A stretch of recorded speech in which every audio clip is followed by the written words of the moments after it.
Good morning or good afternoon, good evening, wherever you are. And I know that we've got a lot of people joining us today from all over the world. So thank you very much for being here with us today, at least virtually. So I'm Rachel Bevin, Director of Statistics Division here at ESCAP in Bangkok. And it's my pleasure to be able to welcome you to today's Asia and Pacific Stats Café on measuring consumption. So eliminating and eradicating extreme poverty has been a long-standing global commitment and ambition, as spelled out first in the Millennium Development Goals and then later in the Sustainable Development Goals, specifically in Goal 1, which says to eliminate poverty in all its forms everywhere. So a very ambitious vision. And according to the World Bank in 1990, 35% of the world's population, or approximately 1.8 billion people, lived in extreme poverty, with a substantial proportion of those living in Asia and the Pacific region. But recent estimates indicate that roughly 5% of the Asia and Pacific population is poor and lives on less than $1.90 per day. Given though that our region is home to 2/3 of the world's population, that 5% still adds up to a huge number of people. And the recent Asia-Pacific SDG Progress Report shows that while the region has advanced towards poverty reduction, the pace of closing remaining gaps must be accelerated to eliminate poverty by 2030. But when discussing the progress made in eliminating poverty, it's important to remember the significance of poverty measurement methods developed decades ago. It's actually been 20 years since the World Bank released the guidelines for constructing consumption aggregates for welfare analysis, and that was authored by Nobel laureate Angus Deaton, and World Bank economist Salman Zaidi. Actually, I remember that fairly well, so I think I'm showing my age as well. That I definitely remember when that publication came out. But for the past 20 years then, these guidelines have actually been the reference for many analysts, both in national statistics offices and in international organizations, and they've actually underpinned an unprecedented expansion of global poverty measurement. But over those last 20 years, we've also seen drastic changes in the world around us, and scholars and practitioners are wondering then whether or not these recommendations still apply, and if they don't, then what is the current best practice? And the World Bank has recently released a new document to look into this, and this document is not intended to replace or repeat Deaton and Zaidi's guidelines, but rather to reevaluate them in the light of changes in the literature, but also the changing needs of practitioners who use these guidelines, and of course the changes in the world in which we now live. And today we're really pleased to be able to co-organise our meeting with the World Bank and the Intersecretariat Working Group on Household Surveys. And we're honoured to host the authors of the recent World Bank publication, as well as colleagues from Pakistan and the Pacific community. So it really means we've got a brilliant opportunity both to get familiar with this new publication and to learn more about poverty measurement in some of the countries in our region. And I really would like to say a huge thanks as well to the speakers today, because I do recognise for a number of them, they've just been travelling as well and might be slightly jet lagged, but also it's not always the best time of day for them as well. So thank you so much for being willing to join the session today. So I'm now going to hand over to Ms. Rinku Murgai, who's the practice manager at the World Bank, and she's going to moderate our session and introduce us to the speakers. And I look forward to a fruitful discussion. Over to you. Thank you very much, Rinku. Thank you, Rachel, and let me add my welcome to everyone who's connected. I understand that over 200 people registered for this session, signaling the great deal of interest there is in the topic. I won't reintroduce the topic. I think Rachel did a marvelous job doing that. I'm going to do some very light moderation to maximize the time that all participants have with the speakers. We have an excellent lineup. We'll start with Giovanni Vecchi and Giulia Mancini, who I'll introduce shortly, making the primary presentation of their work, which is an update of Deaton and Zaidi, followed by Ali Kemal and Michael Sharp, who will share experiences from their countries and region in the application of these guidelines or otherwise to the measurement of consumption in their regions. So let me start with Giovanni and Julia. You have about 30 minutes, 25 minutes, maybe 30. I would request all participants to put your questions in the chat. We will have time for question and answers at the end. I will be collecting those questions. So I'd request that you hold off, keep the questions in your mind, put them in the chat, and we'll come back to them. Giovanni is a professor of economic history at the University of Rome, Tor Vergata, Italy, and a consultant to the World Bank. He specializes in the theory, measurement, estimation, and history of welfare. He is the author of Measuring Wellbeing by Oxford University Press. Julia is a research fellow at the University of Sassari, Italy, and a consultant to the World Bank. She specializes in the study of living standards and gender inequality in the context of both development economics and economic history. Over to you.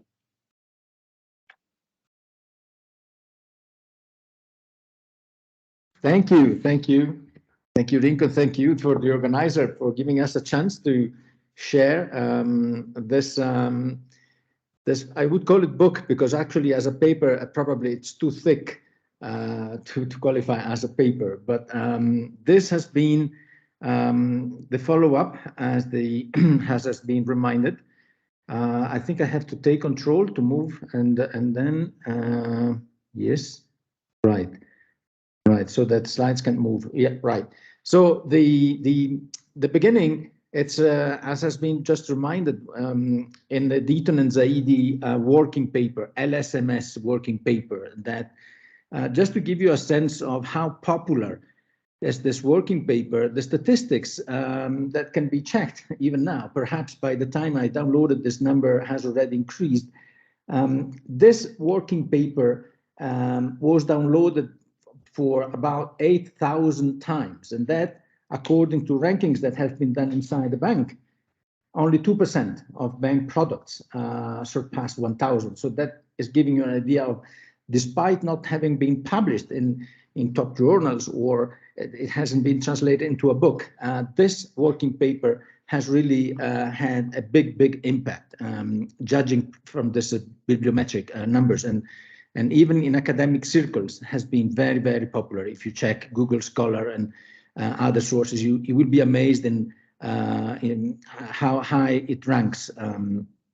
So 20 years later, it was decided that it was time to update or to see whether anything should be changed from that paper. So in this presentation, I've tried to organize a few thoughts into 3 bits. I would like to share the context for the project. Just going to be a couple of slides.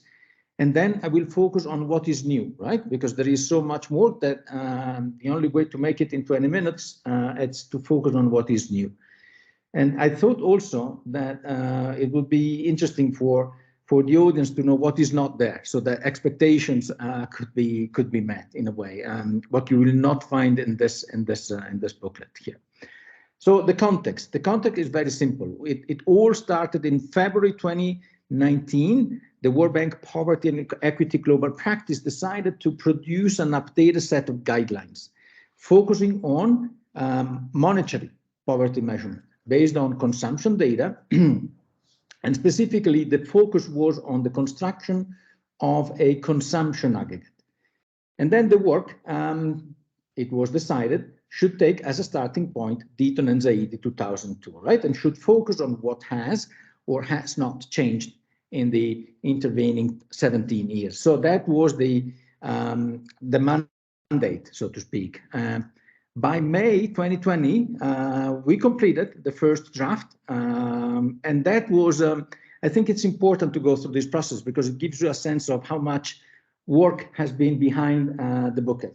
So in July 2020, there was a very unforgettable, vibrant review meeting where 2 official reviewers were assigned to this project. One was Martin himself, and for whoever is familiar with Martin, you can imagine it took it very seriously. So it was really quite of a review meeting. And also Salman. That Salman Zaidi, it was a co-author of Angus Deaton.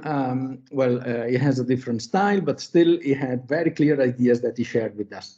So we had to review based on this two official sort of reviewers' recommendations, and we came up with a new draft. And that new draft underwent a second round of revisions. And this time, in addition to colleagues of the bank, we also had experts all around the world that were asked to comment on the recommendation on specific topics. So eventually, March 2022, we had the release of the book, or the working paper that is downloadable, available from the World Bank website. And so we have these guidelines that are meant to support the work of practitioners busy with the estimation of poverty and inequality in the field. So people that have to have a clear understanding of theory, but to make it usable, doable, and practical for making practical operational decisions in their work. So for this presentation, the summary is that we have touched the original table of contents only slightly. So my assumption is that all practitioners that are whose responsibility is estimation of poverty and or the construction of the consumption target, I will assume familiarity with Deaton and Zaidi. So if you're familiar with that table of contents, then the new guidelines will be very similar to that, with two exceptions. So you will have 3 new chapters and 3 new appendices that cover different topics. So on the left-hand side here, we have a screenshot of the original Deaton and Zaidi working paper. People of my age will know it by heart. This is really something that has remained impressed of my mind, because that was a paper whose popularity, I think, is explained by the unique combination of theory and practical recommendations originating from theory. So that's why so many of us have spent so much time on this book. So we had, for some reason, I'm sorry, this is not working the way it was supposed to work. That's my bad. All right, so this is the original table of contents. The new chapters here that we have added. One, it's on data issue. The reason we did that, it's because the challenges posed by data are increasingly asking for our time as a consultants, our practitioners, before we can get down to the analysis. So data, it has become something that even welfare analysts don't take it as exogenous, as given from the National Bureau of Statistics, but increasingly so, it's a process that needed to be addressed before we start doing analysis. So we have a chapter on that. We have a chapter on reproducibility of results, where basically we try to suggest how to improve how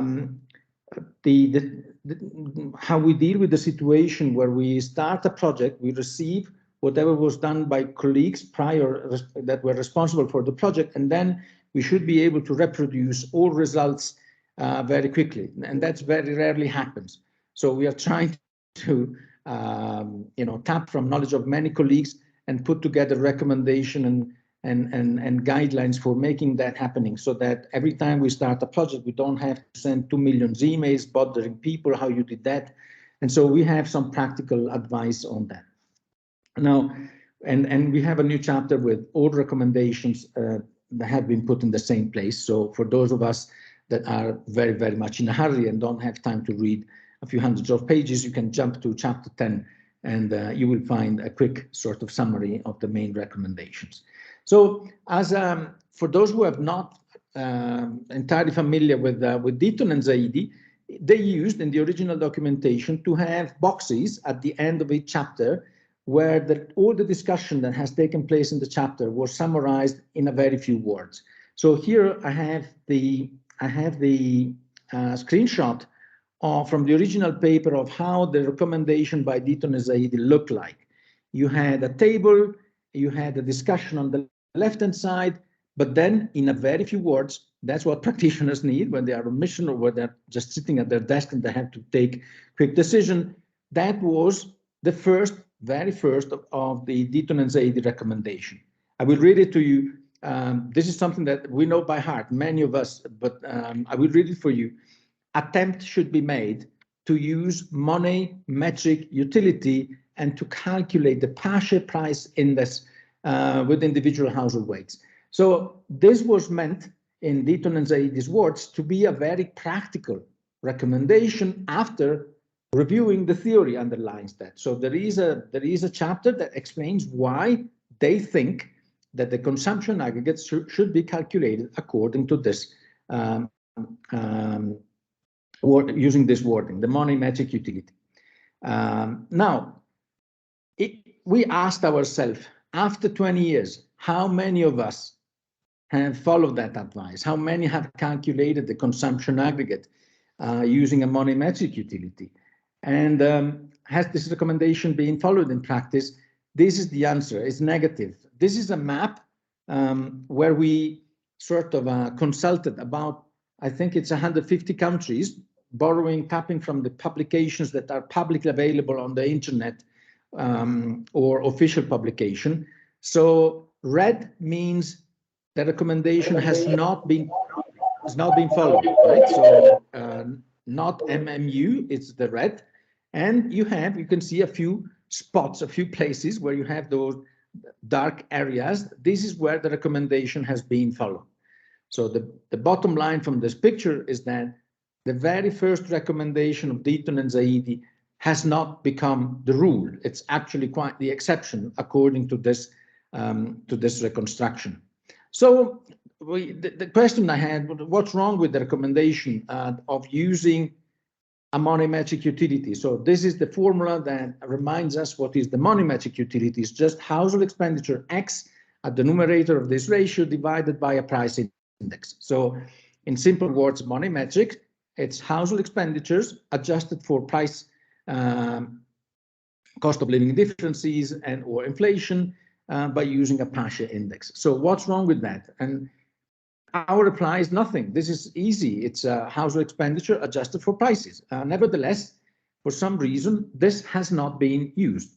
Countries that use it are the exception. So why? Well, one possibility is that the partial index is only rarely available. Most countries, they have a Las Peres index in order to adjust for prices. That might be one reason.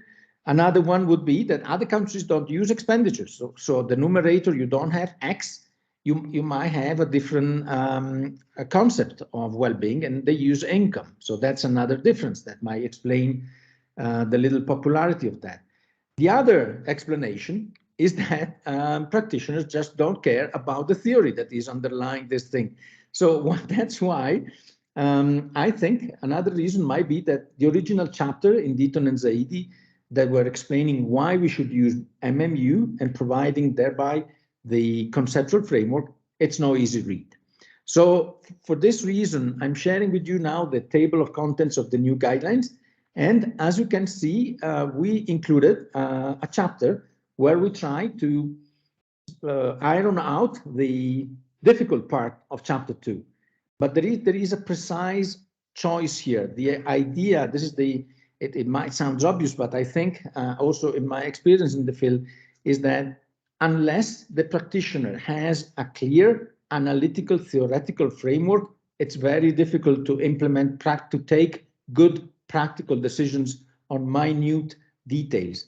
Theory is essential. So it was agreed with all during the process that I've described that we should still try to get chapter 2 addressed by practitioners. And so here there is our attempt to smooth out whatever could have been an obstacle to really understand and engage with the MMU. So that has been an investment, and those 9 pages I think are worth the analyst's time. They help when they are on the field and they have to make quick and robust decision, and you need to grasp the fundamentals. That's what really helps in my experience on the nitty-gritty daily decisions. Anyway, given that time is of the essence, we have a new chapter where you have all recommendations summarized for you. So Deaton and Zaidi, they used to have recommendation end of each chapter. We thought we would be convenient to have all of them in the same place. So in chapter 10, you will have something like this. You have side by side. So this is the very first recommendation. You have the original recommendation as originally phrased by Deaton and Zaidi, and then you have a short, quick discussion of the new recommendation. So if you are familiar with the original recommendation, you can focus on the second column, and you can go through the list of all the recommendations to figure out yourself what has changed really. There is a big discussion recurrent on whether consumption or income should be used to measure welfare. Deaton and Zaidi were in favor of consumption. They had little hesitation, and well, there are a number of reasons they put forward in support of their preference, but I think the most important one was that they saw consumption as a smoother function other than income over time of well-being.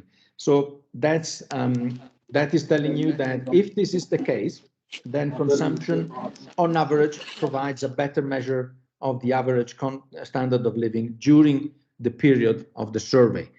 Based on that, they had this preference. We find, once again, just by looking at the current practice, that the word, as you can see, even with the sort of approximations that, because of time constraint, is underlying this map. As you can see, green is income. Pinky salmon color here, it's consumption. There is clearly a split.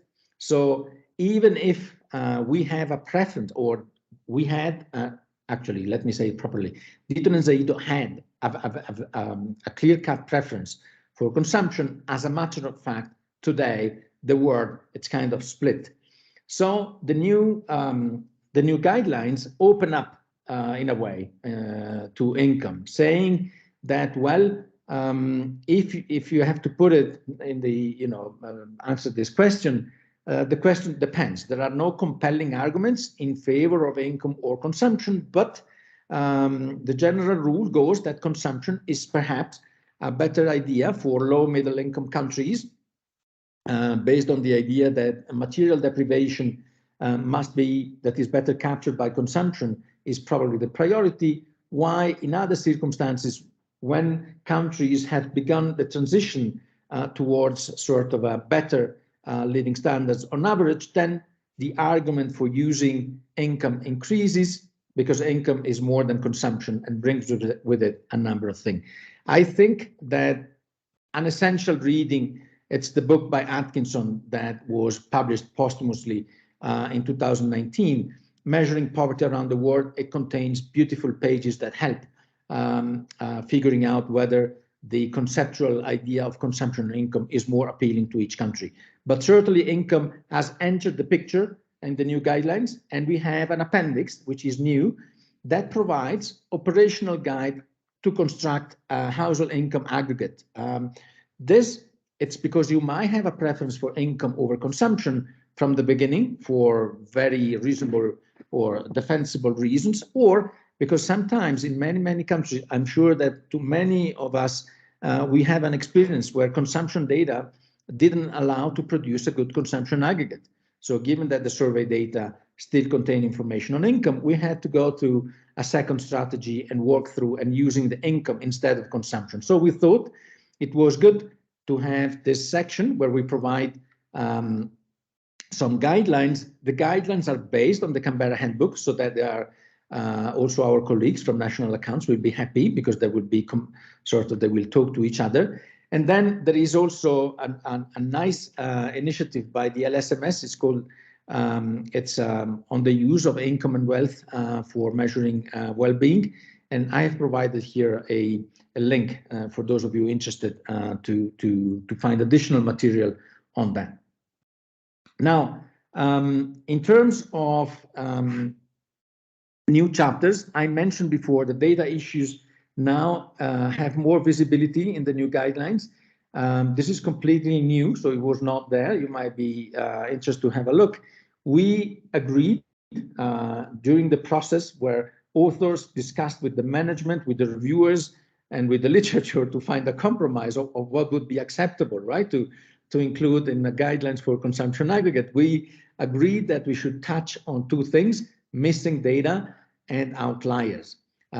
So there is some discussion now in this book on this very practical topics, because why everybody acknowledges that they are key, we couldn't find any procedure that was agreed enough to have a claim that was consensual. So this is something that is amazing. To me, is amazing. In the last 10 years in the literature, there have been a few very important articles by Frank Cowell, Maria Pia Victoria Fazer, Emmanuel Francher, and so forth, that have shown the extent to which the key statistics of interest for our job, poverty and inequality measures, how sensitive they are to the presence of extreme values. So our knowledge now on the extent to which these measures are extremely sensitive to too low or too high values in the distribution, it's something that cannot be neglected.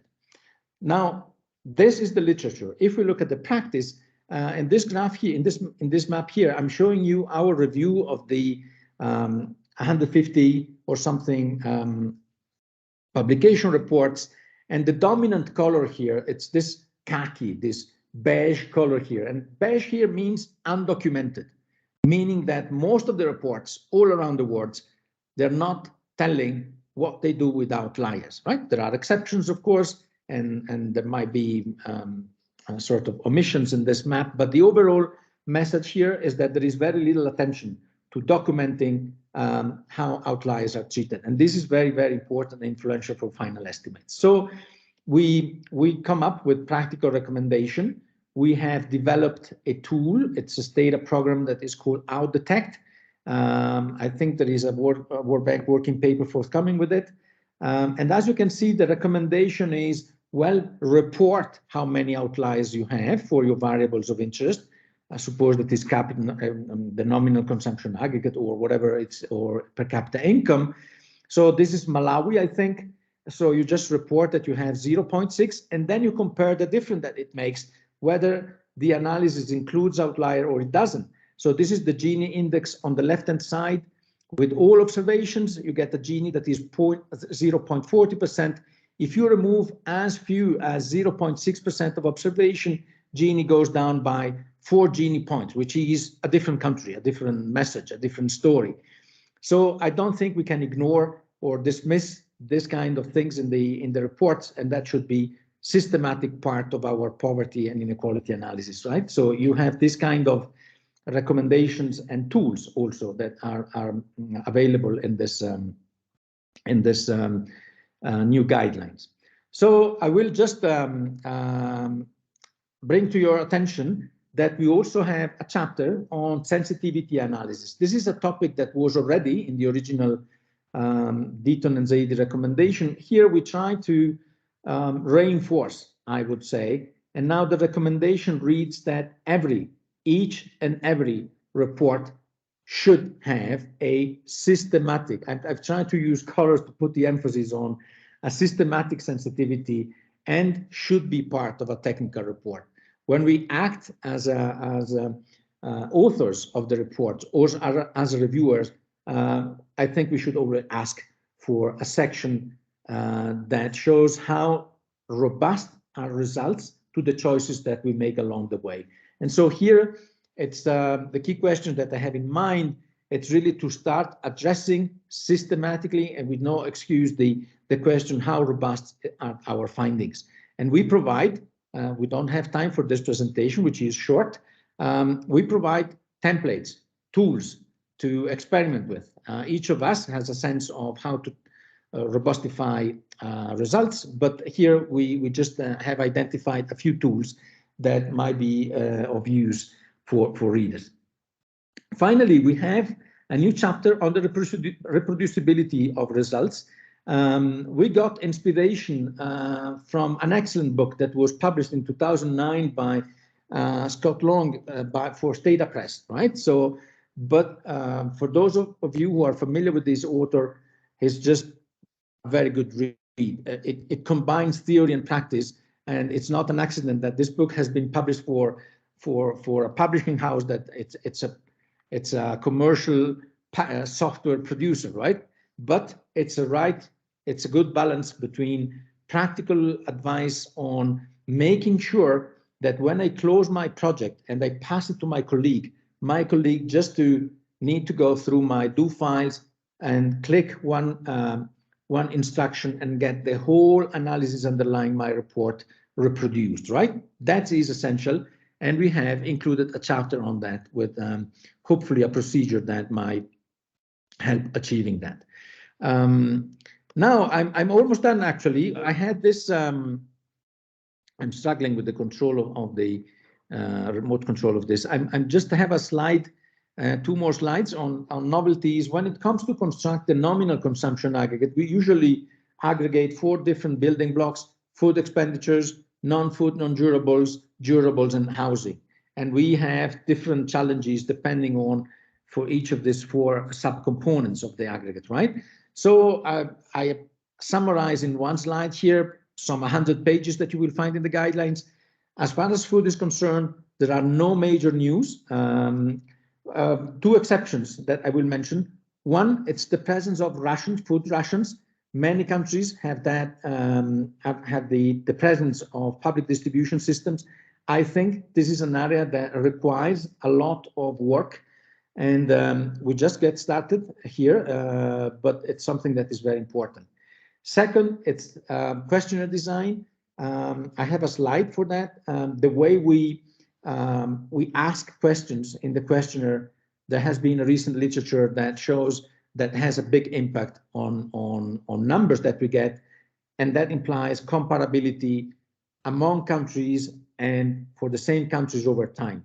So paying attention to survey design, in particular to how the questionnaire design changes, it's essential, and cannot be just saying that we assume comparability before we estimate trends. So we have invested a little bit on that. We had a fierce discussion with Martin on whether health expenditure should be included or excluded in the non-food, non-durable component. And in the end, we were very happy to embrace Martin's very compelling and 3-page argumented view that we should include health expenditures in our consumption aggregate. So this is the only, for practitioners, those that are really involved with the code, and that is the only major difference when it comes to aggregating all expenditures for constructing non-food. In the past, Deaton and Zaidi were advising to exclude health expenditures, and they were discussing why. Now, if you want to know the reason for that, now the recommendation has changed. We include it. That's the only difference. It's not a big deal, but still it's a difference. Durable goods, no major news. There is a new paper that makes a survey on that, so I refer to that work for that. And then also for housing, it's we know what are the problems: thin markets, very few renters, the usual problem of having hedonic regression models based on very few renters, but we don't have magic solutions. So here you will find just an update of the challenges so that we make sure that we make our regression based on that awareness. In my opinion and in my experience, I find most interesting things in appendices in our job. The more I look at World Bank publication reports, the more I find that small font footnotes and appendices contain beautiful things that have been purged, perhaps because the deadline for delivering was to was suggesting that there was no time for dealing with that. So this is another appendix that I think it's worth the readers' time because we have become aware. I think that Jero might contribute to this. We have become aware of the importance when it comes to compare welfare of controlling for comparability, consistencies of survey design, data quality, and questionnaire design. So the appendix we have, it was a quick appendix, of course, because the risk was to become to obtain a too thick a paper. So we had an appendix that has been organized in questions and answers. The main idea is that here we take advantage of a beautiful collection of guidebooks that have been recently published by I think it's the LSMS team with a number of colleagues that have participated in this. And so in this appendix, you will find very fresh literature and references that I think increase awareness of what you should pay attention to before you compare, right? You compare numbers, poverty rates, because what we have understood by now, which is very clear, is that unless we have consistency in the underlying, very often unreported, undocumented survey design, technicalities, the way surveys were implemented, then comparison would not be solid ones, and we would risk to come up with big embarrassing mistakes. There is a chapter on this is I think I have 3 minutes or something, Rinko. Am I right? I'm a little bit out of, yeah, okay. So I think 3 minutes sounds perfect. How many? 3 is good. 3. Wow. Then, all right. I think that especially in the last 2-3 years, prices have become an issue. So you will find something here on how to approach the 2 price adjustments that we need to, that's very important. Before we compare welfare across households, we should adjust for purchasing power. So spatial price indices is one thing, and inflation is the other one that is arguably a concern also for the forthcoming years.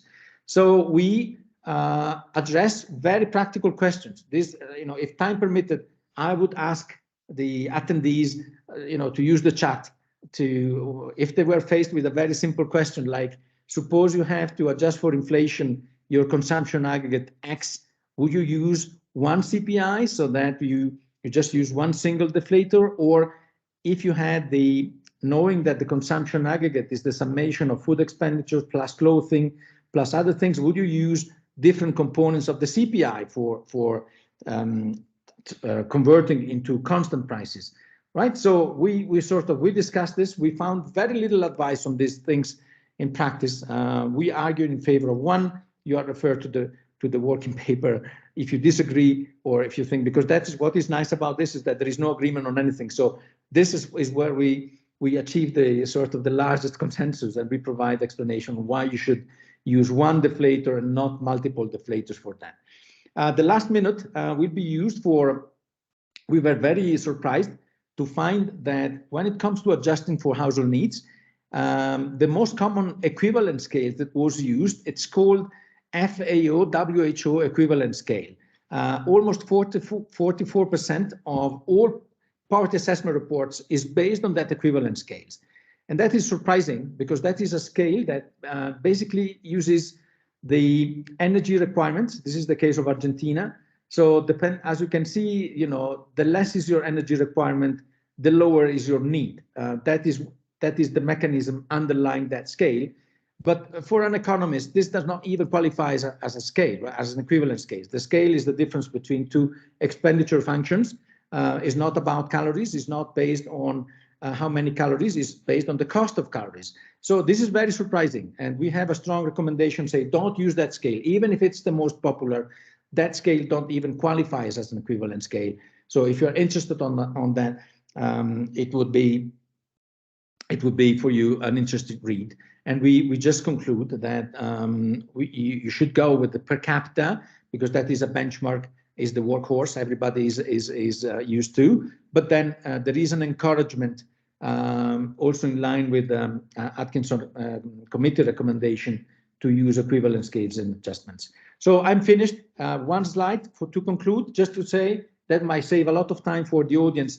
What is not in the guideline? There is no treatment coverage of the poverty line. So this is something that the bank decided that should be a separate task. There is no discussion on the interaction that you have when you use multiple poverty lines and you have spatial deflators, and then data issues when something goes wrong with the surveying. There is no discussion on how to adjust weights before you can use them. Thank you so much for your attention. I hope I didn't abuse the time, but I've lost control of the clock right now. It's good? Okay. Thank you. Over to you, not Rinko. at all. Not at all. Thank you so much. Actually, your timing is perfect. And sorry to have you have so little time for such a both a rich topic and an enormous amount of work that has been done. I know that there's a lot of interest in the topic. I've taken note of several questions that are in the chat. And as I mentioned at the beginning, I'm afraid I'm not going to open up for questions now. We will have the interventions by our other two speakers, and then we'll have about half an hour for Q&A. So with that, let me turn over to Ali. Ali Kemal is Chief SDGs at the Ministry of Planning, Development and Special Initiatives in Pakistan. Prior to this, he worked as Economic Policy Advisor at the Federal SDGs Unit. He started his career at the Pakistan Institute of Development Economics in 1999. He's trained as a macroeconomist from Quaid-e-Azam University and University of Warwick. He's produced numerous articles in the field of underground economy, inflation, growth, fiscal poverty, taxation, and SDGs. With that, let me turn it over to you, Ali. If you could try to keep to about 10 minutes, that would be great. Thank you. Thank you, Rinku. And as you said in my introduction, I'm a macroeconomist, so poverty is a new field for me. And I've started a year ago. So I learned a lot today as well from Giovanni, because this is a very interesting presentation. And I was simultaneously talking to my colleagues who have estimated in 2013, 14, and 15, 16, that how did the measure whether they have used the Paasche index or not, and whether they have treated outliers or not. And I think you need to update the map for Pakistan, because we have used Paasche index and we have used treated the outliers. So we will make sure, and we have the new poverty committee this year, because in Pakistan we have a poverty committee who officially recommends that whether the estimates are correct or not, with the help of, with the assistance of all the developing partners, especially World Bank, that whether we are going in the right direction or not. So the poverty committee role in estimation of the poverty, especially through cost of basic need and inequality measurement through the consumption aggregate, is very important. And I think I'm sure our mentor or the poverty committee head is here as well with us, Dr. Alia, who is my mentor as well at the Quaid-e-Azam University. So let me start. I take the control. Come on. Yes, I got it. So basically, in Pakistan, we have 3-4 measures where we are measuring the poverty, and the first 3 are included in the SDGs by 1.1 and 1.2. Income poverty with an extreme definition, $1.9 a day, which is directly estimated by World Bank and reported in the WLAI. We are right now discussing about the cost of basic need, and that's the national poverty estimates. We will discuss a little in detail in this presentation. Then we have multidimensional poverty index as well, which we estimate as a complementary measure to the poverty, and based on the methodology of Sabina, Carr, and Foster. In that, we have poverty scorecard, which is used by Benazir Income Support Program to target the very poor households. So that's another measure we are using. But the major definition, the main definition we are using of poverty, or the estimates of the poverty, is cost of basic need, and that's what we are discussing today through the consumption aggregate. Poverty in Pakistan is based on the estimation based on the micro data which we have collected from household income expenditure survey, and it is done almost after every 2 to 3 years. Sometimes it got delayed because of certain interventions. Just right now we are going through the census. So the last year which we in which we have highest was in 2018-19, and now we are having in 2023-24 most probably, not before that. So it's a 5-year gap, but otherwise we will have highest 1 year, and there's another survey, PSLM, which is a district representative survey on the alternate year.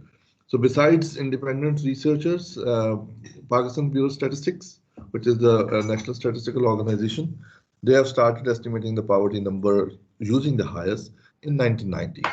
And they have applied food energy intake methodology at that time. The official poverty line was not available before 2002, and it was started by the Planning Commission, where I'm working right now, after getting the mandate of estimating poverty statistics in 2001. The first official poverty line was based on the threshold of 2350 kilocalories per day per adult equivalent, and we all know what is adult equivalent is, that whoever is less than 18 years of age, we put 0.8 weight, otherwise 1 weight is over there. It's a whole consumption. And applied the FEI methodology on the microdata of 1998-99 highest. For the consistency, this line after adjusting the CPI was used for poverty estimation in the subsequent years. And then we estimated a new poverty line based on CBN, which is cost of basic need. And what is cost of basic need, I'll tell you in a second. In 2013-14, and we have estimated the entire poverty series from 2004-5 till 2013-14 and 2015-16 based on the poverty estimates on the 2013-14. It's basically, we have included not just the uncooked food, but the food which we are consuming from outside, which is the prepared food, have also included in it.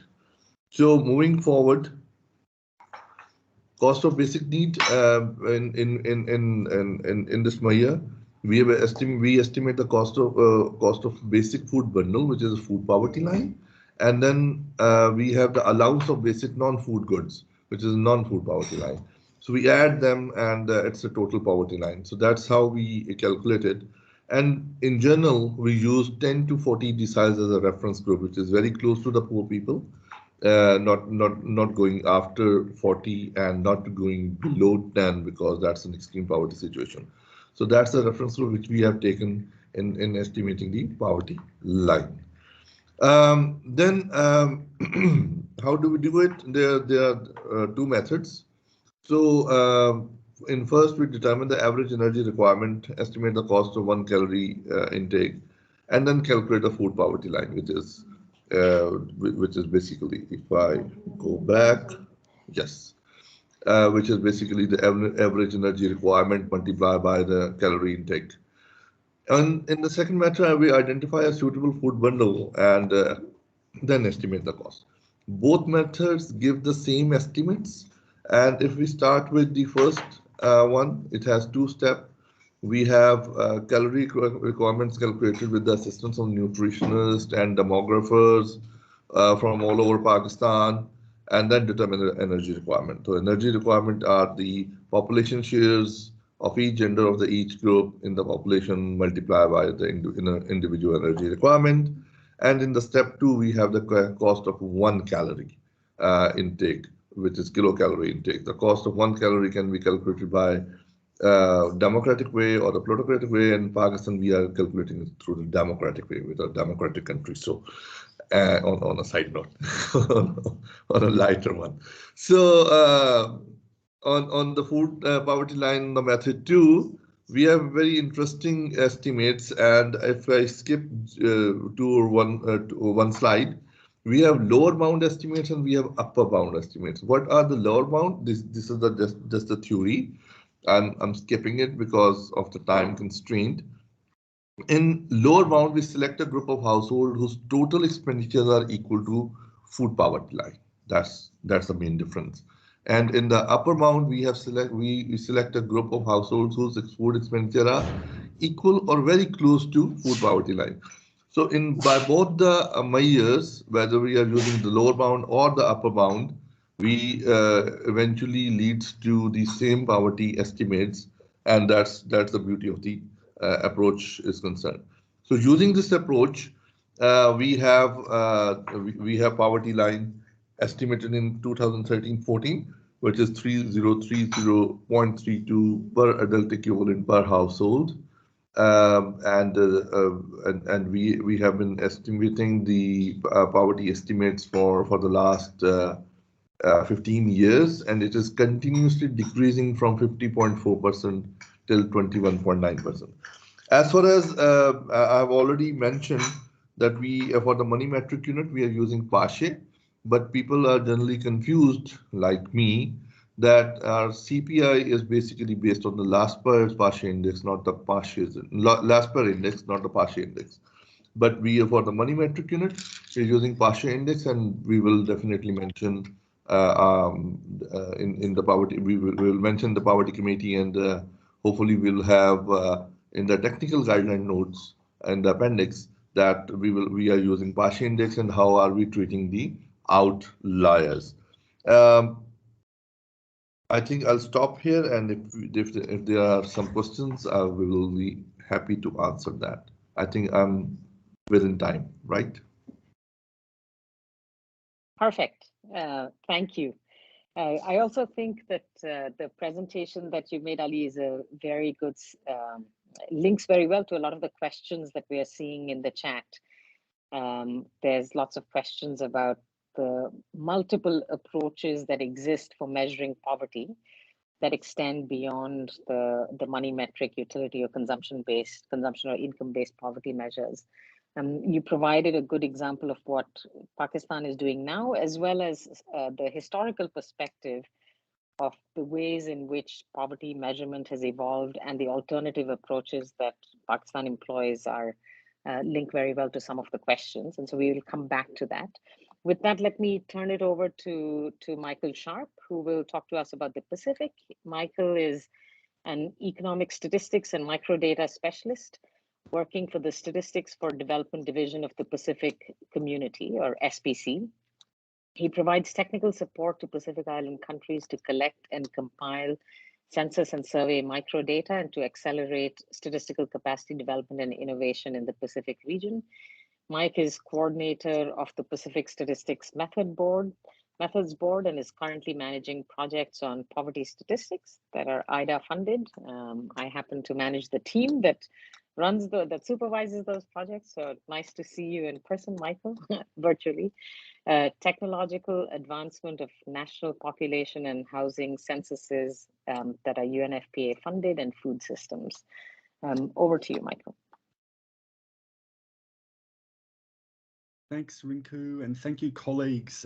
It's a real honour to be here, and we're significantly grateful for the opportunity to be present today. So thank you so much. I'm representing SPC and my colleagues who are contributed to this presentation and generally development of consumption statistics in the Pacific region. So just to cover off on what I'm planning to talk to today, the first is to give an update on the history of measuring consumption in the Pacific region, to provide a summary of an experiment which was a catalyst for the change in the methodology to collect consumption data in the region, and then the Pacific Statistics Methods Board recommendation on how to collect and also collect consumption data and conduct monetary-based poverty measurement. And finally, to talk about a little bit of further research on food away from home, which I think remains a little bit of an outstanding matter for some users. So this slide's a bit of a mess, but it effectively shows us that household surveys in the Pacific region. So this is showing 16 of the 22 Pacific Island countries and territories, and you can say that there's a fairly erratic conduct of household surveys, and in fact there are very few countries over the past 20 years who have done more than 3 household surveys. And this is quite driven by the methodology that was used in the early 2000s. So around the Millennium Development Goal era, there was increased interest in investment in the production of consumption data in the region, and that spurred household income and expenditure surveys, and they were typically done using open form 2-week household acquisition, food acquisition diaries, and a non-food recall methodology. And over the past 20 years, surveys in the Pacific have moved from being happy paper-based to tablet-based. There's been a switch from the use of diary to the use of recall to collect food consumption data. And there's also been a bit of a methodological change in the terms of the method to conduct poverty assessment. So in the Pacific region in 2007, there was a workshop of Pacific statisticians and economists which defined the Pacific method for conducting poverty analysis. And it's very much similar to the cost of basic needs approach. However, there are some differences. So the processing of rents data is done differently. The treatment of fixed asset acquisition is done differently. And there's also some differences in terms of spatial deflators that are applied in the analytical process. So now so a lot of the change that you can see around sort of 2018 was catalysed by this Marshall Islands household income and expenditure survey experiment. So this experiment had sort of three main objectives, and they were to test whether CAPI was appropriate means to collect consumption data in the complex household income and expenditure survey dataset.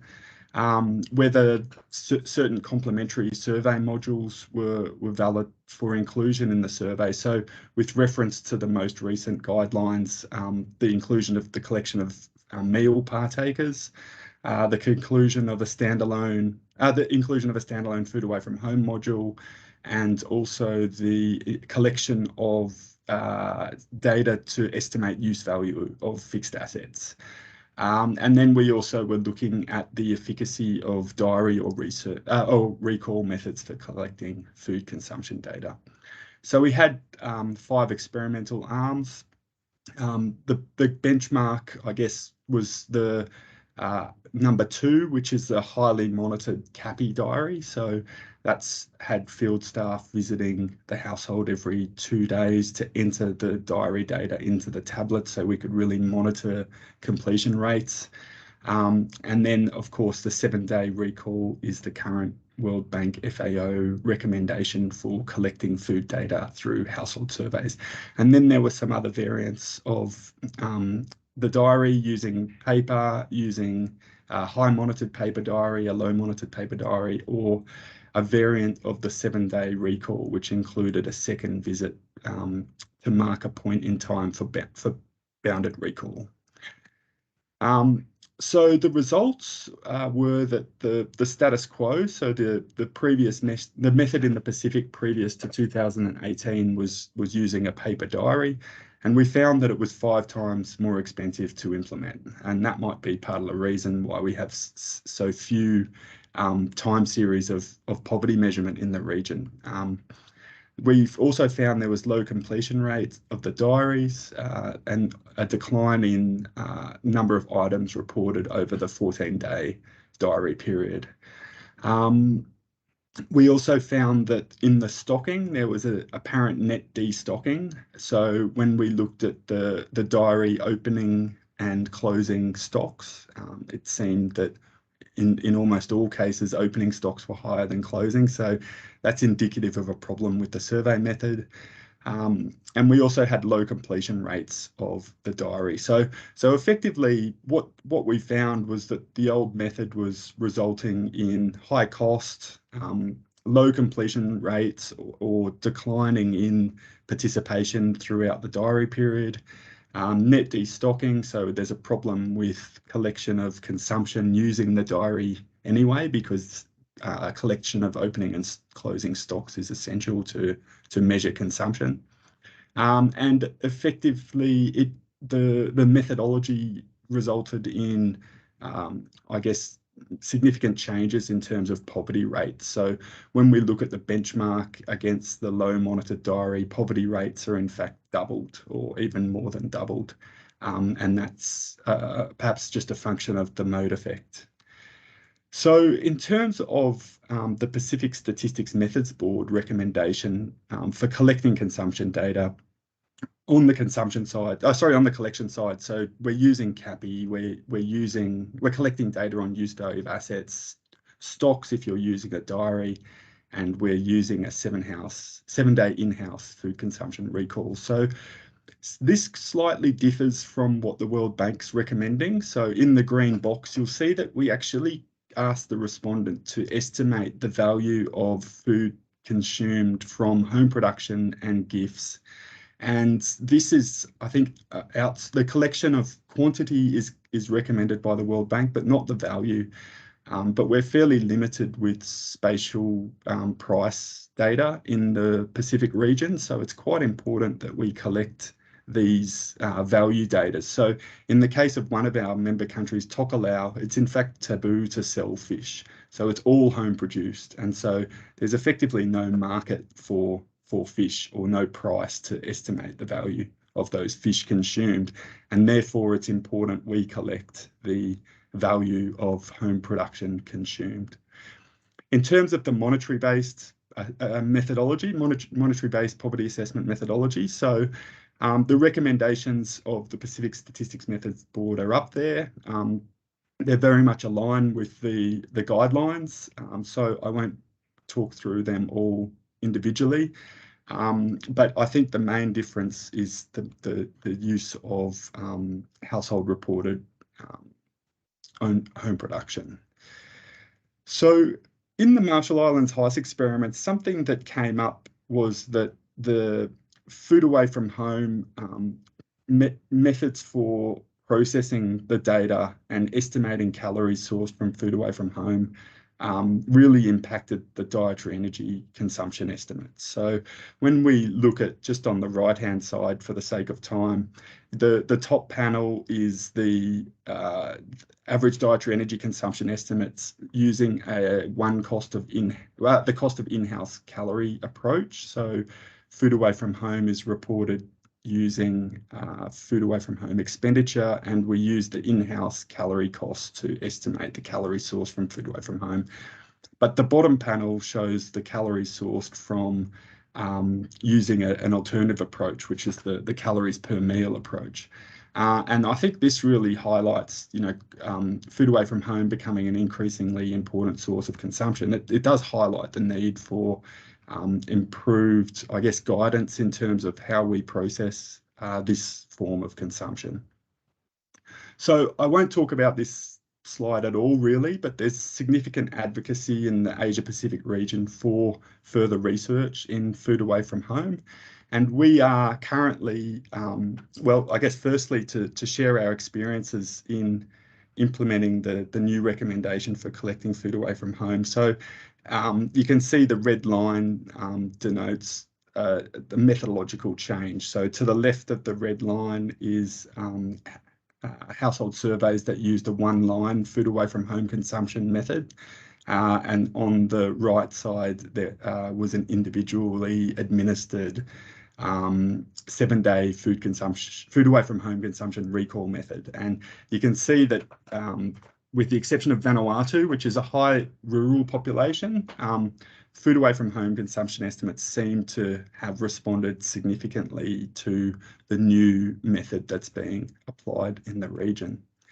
And so there's still some outstanding matters, and they are how to estimate calories consumed away from home. And so in the Marshall Islands, we're actually conducting a survey experiment that aims to test the consumption of food away from home against the current World Bank and FAO recommendation for collecting those data. So we're piggybacking on the back of the Samoa Household Income and Expenditure Survey, which will run the survey according to the guidelines. However, we're going to have an experimental arm where we have a very rigorous and comprehensive mechanism to collect actual food consumed away from home. And that's going to, I guess, help to understand the implications of data processing methods when trying to estimate this important source of consumption. So thank you so much.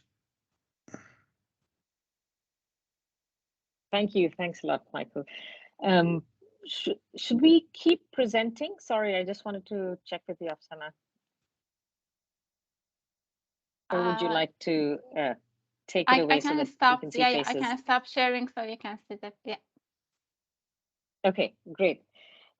Thank you for everyone who's waited very patiently with your questions. I'm very sorry. I did see there were a few hands raised and I didn't respond to those. Please raise your hands again if you'd like to come in. And just to kick us off, I will start by clubbing together some of the questions that we've already received. But if you'd like to come in directly yourself, do raise your hand and I will call on you. I think there's a range of questions, some that have to do with very technical issues that are about the specific topic of the book. Or the update, which is on consumption measurement and deflators and items and weights. So we'll start with that. But I think there's also an interesting set of questions that are around poverty measurement, which I know, Giovanni, you said is not covered in the book beyond the consumption issues, but you and Julia and any of the speakers should feel free to weigh in on those questions as well, because I'm sure you do have views. And they're clearly relevant to the topic at hand. But let's start with the more technical issues that are that relate to consumption, more accurate consumption measurement. Let's start with deflators. We have questions. I think there's a couple. One is when you use a PASH index for money metric utility, how do you handle cases if there's no base period for an observation period quantity? So for example, if new items have been added, my understanding is I think you might want to clarify on the temporal versus spatial context in which the PASH index is being applied.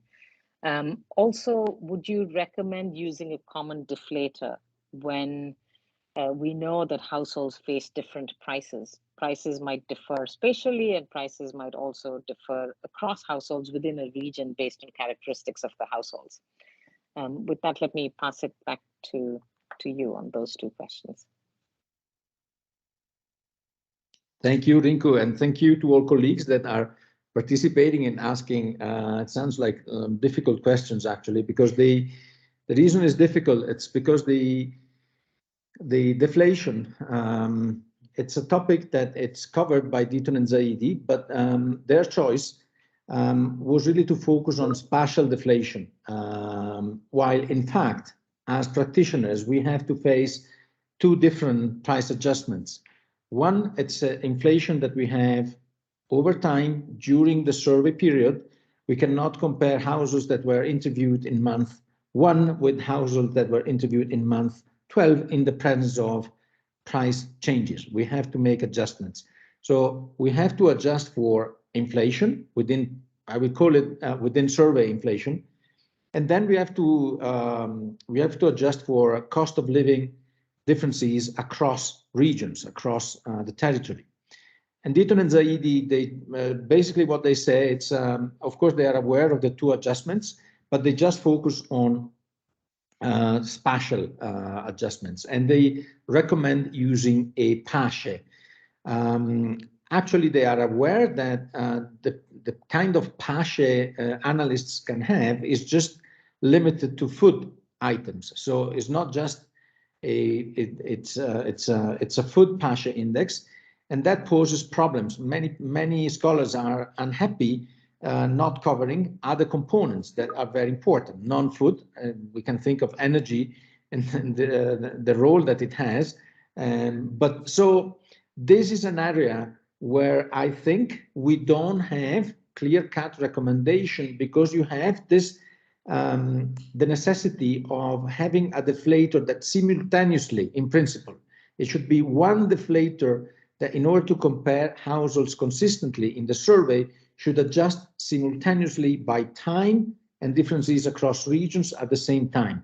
So it should be a difficult animal, a difficult price index that is never, or well, I should say rarely, but I would say never available in practice. There are very few countries I'm aware of that they basically have a panel of market prices that are observed over time across regions that give you what we need. So practitioners only have second best strategies. And for CPI temporal adjustments, we often have last payers. We don't have PASHE for 99% of countries I'm aware of. So we have little choice other than use last payers for temporal adjustment within survey adjustment. The problem is that the sequence with the PASHE, with the spatial deflators is not obvious. Should we adjust temporal first, spatial after? So this, it's something that I'm not aware of any paper that addresses that. We are doing some work. It's coming out end of November, I think, with a colleague of the World Bank, Silvia Redaelli, on Iran, where we have a paper that we try to tackle to address this issue. So we have to wait until November to see whether a proper answer on deflation comes out of this paper. So one deflator is fine with me, because of course, if you use PASHE, but this is a spatial deflator, not a temporal one, then we can account for different prices faced by households. That's exactly why Deaton and Zaidi advise and support the use of a PASHE. We do not advise to use different deflators, food and non-food, separately. You will find in the book some thoughts and arguments in favor of using one deflator. So I would refer to check what has been written, and then we'll be delighted to sort of stay in touch. We can just exchange views on that. Over to you, Rinko. I think, would you like to come in on the question of how to handle if there aren't quantities for some items which apply in the spatial context, if not in overtime? I think the question is still a valid one. Go ahead. I mean, I think this is the worst possible question because there is no easy solution for that. That's a question of coverage, right? That I think the original question was over time. So when items change, the consumption of items, the basket consumed by households change over time, and so we don't have a reference for the past, and that's sort of the same problem that we have in within the survey when we have quantities for food and maybe a few non-food items, but we just don't have information for other items, and that is not something that is easily solvable. We just have to give up some coverage of the price index and basically live with that. And there's a lot of, I mean, in the guidelines, we review this big literature that has been very critical of just using, for example, a food price index to adjust for price differences. And the problem is that there are not, at the moment, there are not widely available valid alternatives to that. I'm sorry, this is a bit of an unsatisfactory answer. No, it keeps alive the need for further research and experimentation. But at this stage, it's about aggregation of items so that you have sufficient coverage in all your regions for which you're calculating spatial indexes, I guess, is what you're saying. Let me turn from deflators to a different question, which is a set of questions which are around items. I think Michael had a nice example specifically of the research that's going on around food away from home. One of our participants asks a question about substance abuse. How do you determine the magnitude of substance abuse? To put it in the context of this seminar, let me turn that into, is that relevant in the consumption basket? And how would you design questionnaires or questions that would elicit it accurately enough to include in consumption? A second question around items, and again, questionnaire design is on mode of transaction. Does the way in which households are transacting, digital versus non-digital, does that matter to the way in which we collect consumption information? So if I could elaborate on that, does it matter to the way in which you want to ask quantity questions, the way in which you try to calculate unit values? Are there considerations about mode of transaction that our practitioners should be thinking about? And third is maybe I can, if the participant is connected, you could elaborate more, but the question was, how are weights updated in the food basket? So let me turn those three over to you. Thank you. I will be quick because I'm not a questioner, designer, or I can just share my experience as an analyst. So we have countries where abuse substances or similar things. I'm just thinking cat in Yemen or Djibouti or other similar that are classified as drugs by WHO. We are faced with decisions on whether to include or not, on how to collect those things. This is very difficult. It's like you have these sensitive questions. You have it with income, you have it with wealth. I'm a little bit more expert on that, but I think if Jero is still around, I would pass all these questions to him. It's better qualified to answer. But still, the decision is whether to include these substances once you have collected information in the consumption aggregate, because that is not obvious. Would you, especially also when it comes to estimating a poverty line, because the poverty line is linked to the definition of the consumption aggregate. So I think this is not a way of not answering. I think that this is one of those areas where you have some kind of thinking is badly needed, some kind of decision, because different countries have different substances or different special items that very often absorb up to 10% of the budget. So it's not something that we can dismiss as empirically irrelevant. And at the same time, you should be hesitant to include, if you spend 10% on cat, the question we faced, that was an example from Yemen with Martin. We spent endless dinners in thinking whether you can possibly include cat or some other things in among the basic needs. Do they qualify as basic needs, even if some international organizations classify them as drugs and or maybe other illegal items? So I don't have an answer. I think it's one of those things. I see these guidelines as a living document. I'm learning tremendously every time I have a chance of participating in this seminars or conferences. And so I just make notes, hoping that if the document gets updated, at least these issues enter the table of contents and are addressed, going through the process that I mentioned before, where there is discussion. Very quick on modes of transactions.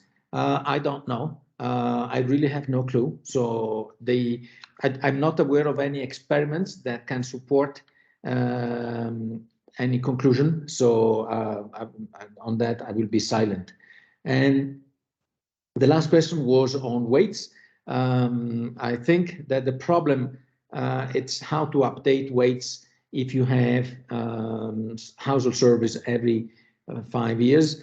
I don't think there is much that I can refer to. I think the common or best practice is that you say, depending on the context, of course, right? If you have a country that is experiencing very rapid economic growth, then the obsolescence of weights become a real issue, and you have to think about specific initiatives for updating.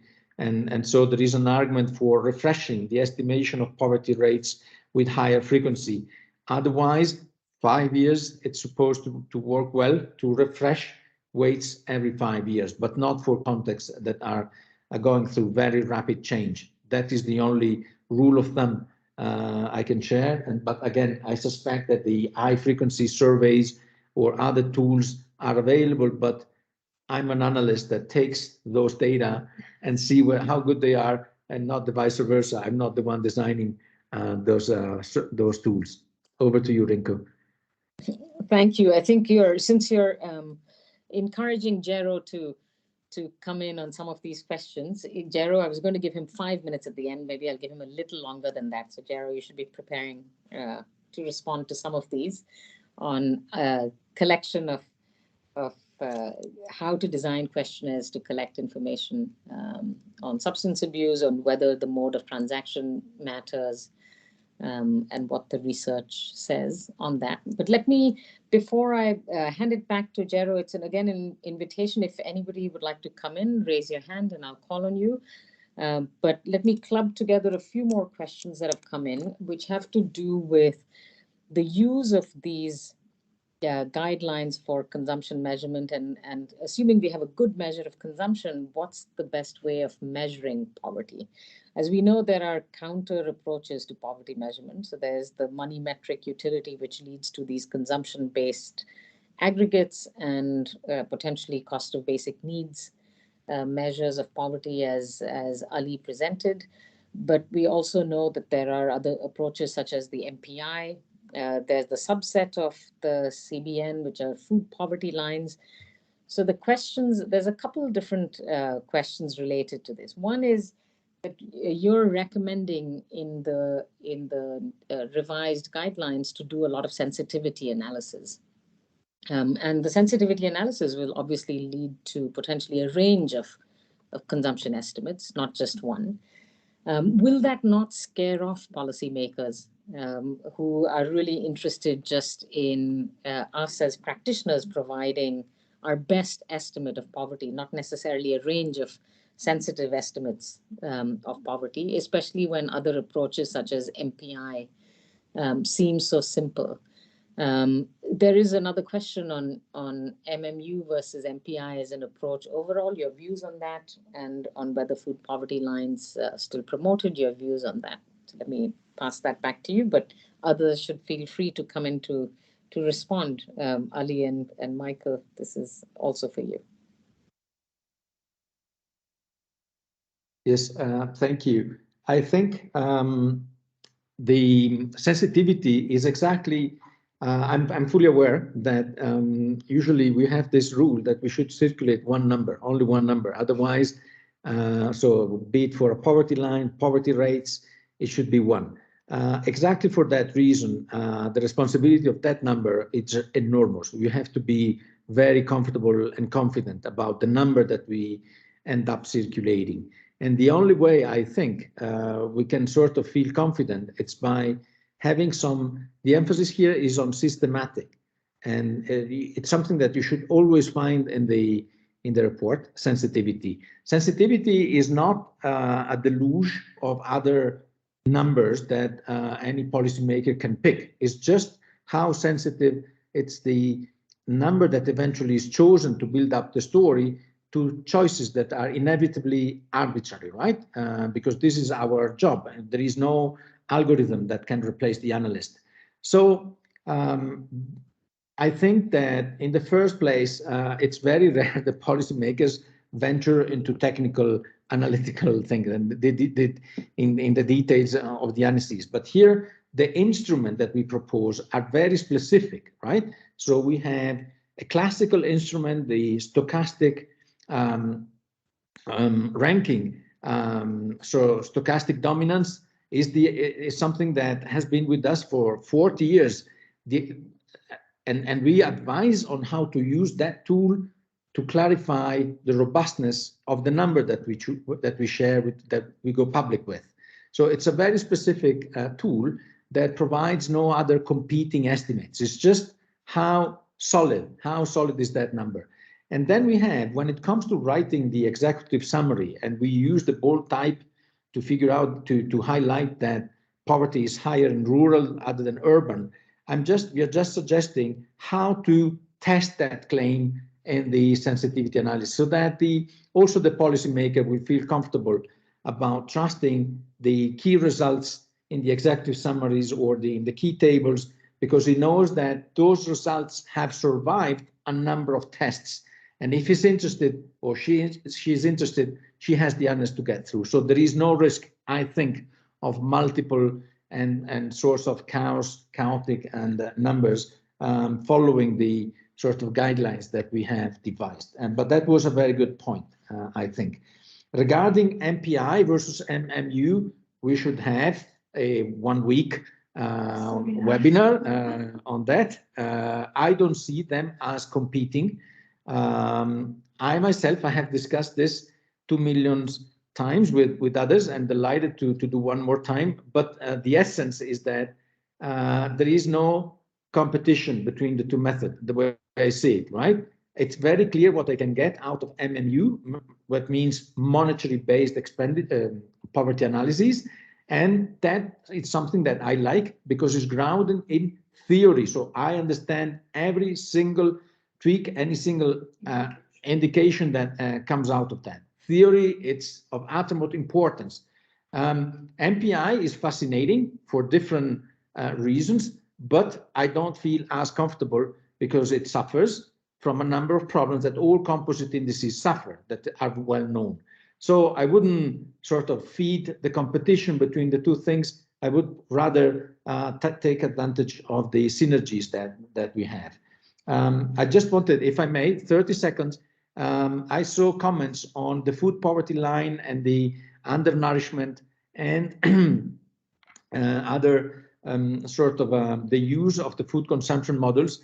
I think those are also very important comments, and we don't have time today perhaps, but I've taken a note of that, and I would like to thank, I think it's Carlo Cafiero for those comments, and there might be another chance where we can discuss that, but I've taken a note of those. Thank you. Over to you, Rinko. If I can just like a super short point on sensitivity, MPI versus monetary poverty, if you can hear me. I just wanted to add like a super short remark.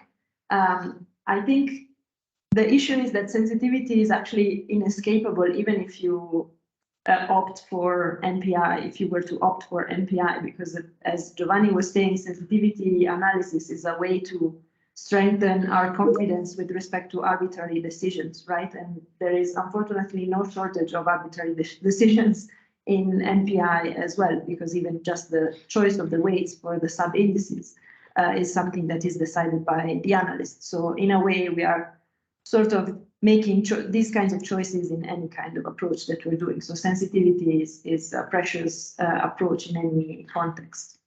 All right, thank you. Thank you. I think that's very good advice. Ali, over to you for 1 minute, and then we give Jero two. Yeah, one minute is good. We have been struggling with the MPI and CBN-based poverty, money-metric-based poverty for the last not for the last 1 year, for the last, I think, 1 decade since we have estimated MPI, because MPI numbers are higher than the money-metric unit poverty estimates, and for the political reasons, I'm giving it the new direction to the debate that as far as the political economy is concerned, the opposition is always praising the higher number because it gives them the other edge that the poverty numbers are higher. But as far as the technical reasons are concerned, as a bureaucracy, we have been struggling, and then in the end we have 1 to 2 line statements which we are giving it to everyone that MPI is a deprivation index.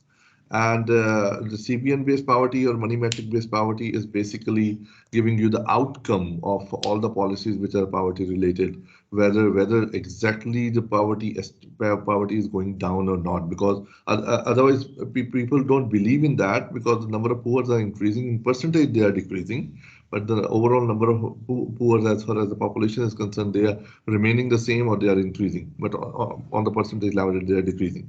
And MPI is an input measurement, which is giving us a hope that that money-metric poverty will be decreasing or increasing or remaining the same in the next 5 to 10 years. So that's where we are balancing the equation right now. Thank you. And Jero, over to you. You have the last word. Last word, 1 word, because probably we're 2 minutes over of time. words. Anyway, no, actually, I was here in my capacity as a co-chair of the Intersecretariat, so I was supposed to make my usual pitch, my 3-minute pitch, on the Intersecretarial Working Group. So I'll cut that to 1 minute, and then I'll use the remaining 2 minutes for a couple of comments reacting to some of the discussion. So as I was saying, I'm co-chairing, the World Bank is co-chairing the Intersecretarial Working Group of the UN Statistical Commission, which has the mandate to foster coordination at the global level on household surveys, and promote the development of innovative methodologies and advocate for household survey. So they're parts of the Intersecretariat. There are like 11 agencies, mostly UN agencies, plus the World Bank, and 10 countries that rotate in their participation. So one thing that I want to kind of point out, and direct everybody to the website, is a recent position paper that we just produced, which kind of raised a lot of the issues that were discussed here. So, for example, on the issue of mode effect, which was one of the questions which was routed to me, or on some of the recommendation in the report on the documentation, on the need for better documentation and more systematic collection of metadata. I mean, these are all some of the recommendations from the position paper. So just again, this is my advertisement for the Intersecretarial Working Group. My second scope, the second scope of my on my closing was to thank ESCAP, Rachel, Panita, Ashmane, and the whole team for a very fruitful and long-standing collaboration. This event is part of the collaboration. And I'd like to thank Howie, which is the coordinator of the Intersecretarial Working Group, for co-organizing this event. I'm not going to summarize a couple of points I just want to make that have been part of the discussion. So as Giovanni was saying, there is a lot of the Deaton and Zaidi still stand. One major change was the inclusion of a health expenditure, which I kind of welcome. But also, like I'd like to point out, which is related to one other point that you make, on the importance of survey design, of ex-ante harmonization of a lot of the data that we collect. And if you think about this, only now, so we just created a new collaboration with WHO to harmonize the collection of health expenditure data. So this is going to be a similar effort that we did with UNESCO recently, with the UNESCO Institute of Statistics on the harmonization of education expenditure. The work that we did with FAO that you showed on the collection of consumption data. So this is just to say that I think a lot of more emphasis needs to be put, and I wholeheartedly welcome the recommendation that you made on the importance of working more on the ex-ante harmonization. So as also Michael showed, so there's a lot of with the experiment that they did and all the literature starting from Smith et al. From more than 10 years ago to the Beagle et al. Experiment. So there is a lot of unwarranted heterogeneity in the way we collect expenditure data. So, and I think there's a lot of room for improvement there. And this is some of the work that I think pieces like yours will help promote.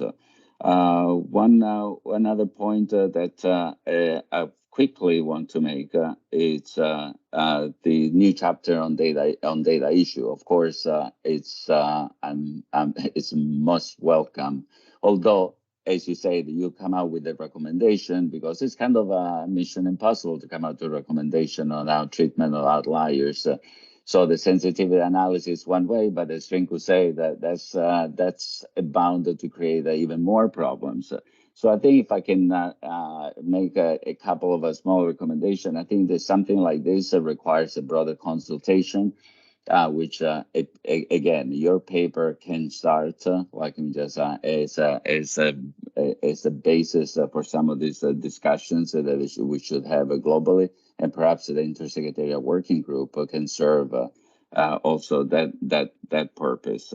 And finally, I know this was a talk about consumption. The paper is on consumption, but you rightly pointed out to the need to improve income measurement because it's not only as for its use as a money metric of poverty, but it's like it has many additional uses. So if you think about it, there's one thing that has changed. You pointed out in 20 years that we do finally pay a little bit more attention to income. The blue book, the book, the LSMS, we call it the blue book, like that we published 20 years ago. There's a chapter by Andrew McKay. They say that the title is actually, should survey measure total income? So that was even a question. Should we even try? To which Angus Deaton replied, it's a futile exercise. It's not worth it. So I think in 20 years, at least we have achieved that. So I think we're thinking a lot more carefully. The work that we're doing together, it's a testament of the renewed importance of better measurement, income and wealth, which is another forgotten area of work. I'll stop there. I can. I mean, it's only 1:30 here, but I can go on for another for another half an hour or so. But thanks. Thanks again to ESCAP. Thanks to the participants, the presenters, and to a fantastic moderator that kept almost on time, even with an Italian at the end. Thank you.